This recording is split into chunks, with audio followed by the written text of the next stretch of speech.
Joining us this morning on Indiana in the Morning, presented by First Commonwealth Bank, is workplace expert, and he is the leader of the Vested Group, a firm always on the best places to work list, Joel Patterson. Joel, it is good to talk to you here on Indiana in the Morning. Very good to be here. Appreciate it. All right. So the big topic, of course, money. People are thinking about how much things are going to cost, and probably I would imagine that some people are beginning to wonder if they ought to ask for a raise at the office. So if you're due for a raise, what are some of the best things that you can do to better your chances at getting one? Well, you're right in that inflation is absolutely impacting people's drive to see what they can get, whether it's at their current organization or a new one. And as you might expect, this is just as much about how as it is what. So presentation is everything, and rest assured, this is definitely a presentation when you go in to request this, and you want to really kind of think about it as personal marketing. Self-advocacy is a really difficult skill to learn, but these are the times when that really comes into play. So when you're getting ready for this, there's really just kind of three things I want people to think about. First is be confident, not cocky. So go in knowing that you deserve this raise. To get to that point, you've really got to ask yourself some tough questions and look at your skill set and really honestly assess where you are in relation to others in the organization, how much value you're bringing to the organization, and so forth. The next thing is to make sure you've got some data. Online, there's plenty of resources to find comparable data, whether it's in the same role or title or the geography. You can go to salary.com or payscale.com. You find plenty of data there. But more importantly, really look internally in the organization and get some data that proves what you've accomplished. And then look forward, really look at what you plan to do in your role over the coming year, because that's really what that raise is going to be for, is betting on what you're going to provide the organization in the coming year. And then the final thing I'll tell you is timing. Mm-hmm. So it's really be confident, make sure you got data, and then timing is very important. As an example, I had an executive in the summer of 2020, right in the middle of COVID, come in and kind of demand a 50% raise. Yikes. That person, they don't work here anymore. Yeah. But you've got to make sure you understand what's going on in the organization. So timing is always important. So obviously having bad timing would be one of the worst things that could happen. What are some of the other things that people should keep in mind, maybe as preventative, the things that they shouldn't be doing? Sure. Yeah. And these are pretty simple. Don't go in there just expecting something because you've worked there a certain number of years. Don't even talk about that. I mean, you can, but really the value that you bring should demonstrate it. Don't go in there saying, hey, I need more money because I made some poor life choices, like I can't make rent. You're not going to develop any credibility doing that, and nobody's going to give you a raise for that reason. So, really, again, take the emotion out of it, have some data, make sure the timing looks good, and go in there knowing what you're worth.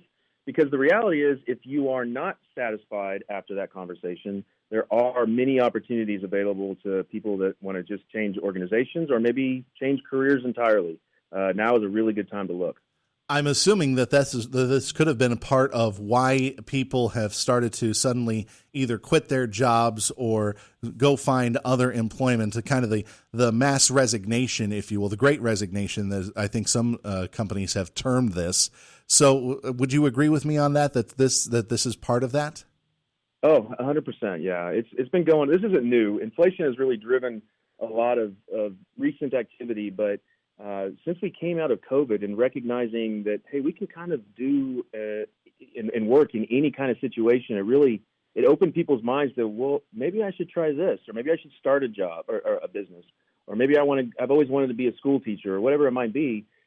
People were more empowered than ever before during this time, and employers are finding it very challenging to find people. So those two things together really creates this labor market that we're in now, but it really gives the employees a lot of leverage. So I encourage you to take advantage of that. We're talking with Joel Patterson, a workplace expert and the leader of the Vested Group. Joel, maybe you can talk to us a bit about how much things have changed as far as this topic goes because of the pandemic. Has it made has it changed how businesses see raises and bonuses as compared to 2018, 2019? For sure. And it's also opened up some opportunities that may not necessarily be money related. With COVID, we've learned that hey, we can work anywhere. We can maybe work some unique hours and keep productivity high. Now, there's fallout from that. How do you keep your culture together and other things? But for now, that flexibility really has allowed the employee to say, okay, I actually want to work these hours. I want to work on these days. And if you think about having that conversation in 2019, you probably would have gotten fired. But now that's just a normal conversation day to day. So we don't know exactly still how it's going to land long term. I think some hybrid approach with people half at work, half at home, something like that will probably win the day.